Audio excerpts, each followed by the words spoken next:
Hello, we're going to talk about turning points, relative max and mins today, and increasing and decreasing intervals. Okay, so turning points on a graph. So here we've got a graph. We call these turning points, or where the graph turns from going up to turning down, or vice versa, from going down to turning back up again.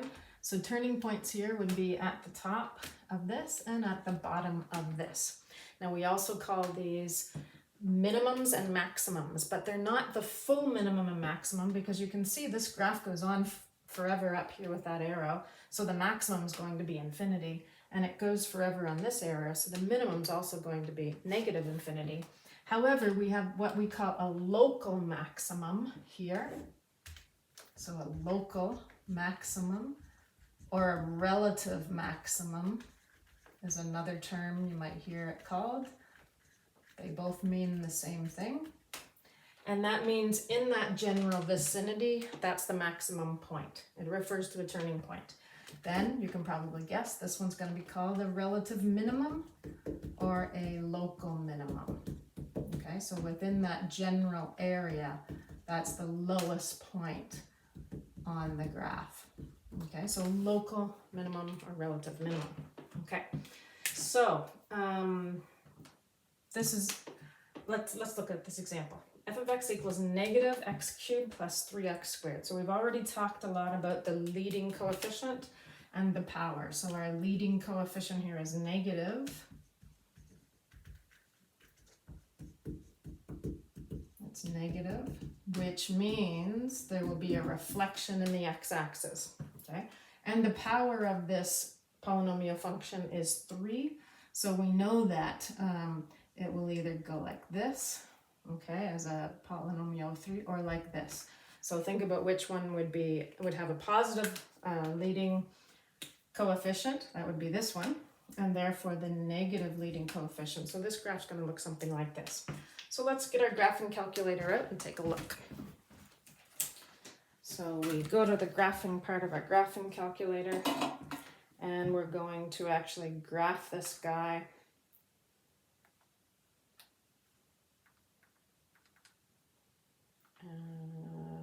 Graph it. Okay.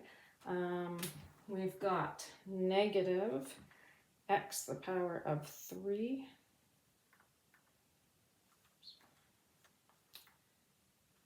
Negative x to the power of 3.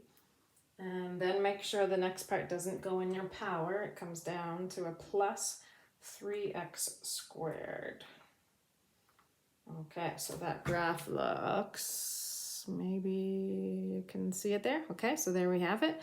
That graph looks like this. So now we're going to be finding those local min and local max points. Okay, so to do that, menu, analyze graph, minimum. We'll choose our lower and upper bounds. And that has the local minimum right at 0, 0. You can see right there. Okay, 0, 0. So for this graph, looks something like this. Do it in green.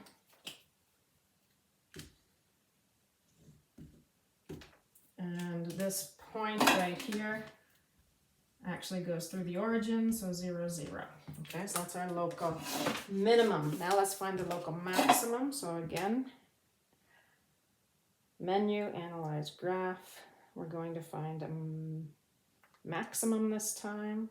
Lower bound, upper bound, and that is 2, 4. We can see on there, 2, 4. Okay, so here we have that at this point, 2, 4. Okay, so now I think we can answer our questions for over here. So our domain, lowest x coordinate negative infinity, highest x coordinate positive infinity. Okay, so that's x is an element of R. Same with the range. Okay, again, lowest y coordinate negative infinity, highest one positive infinity, and every number in between. So y is an element of R. Relative maximum is 2, 4. And relative minimum is at 0, 0. Now, the end behavior. As x approaches infinity, so in this direction, y approaches negative infinity, or f of x approaches negative infinity. As x approaches negative infinity, f of x approaches infinity. Increasing and decreasing intervals. So I forgot to talk about that up here, but increasing and decreasing intervals. So we know that when we're talking about increasing or decreasing, we're talking about reading the graph from left to right. And as we move across the graph from left to right, if that graph is going up, like from here to here, then that's an increasing interval. Then if it's going down from here to here, that's a decreasing interval. And then it's going up again from there over. It's an increasing interval again. Okay, so for this, our example here, we have a decreasing interval from negative infinity, and we're always talking about the x's, by the way, when we're talking about increasing and decreasing, from negative infinity to 0, so that's decreasing.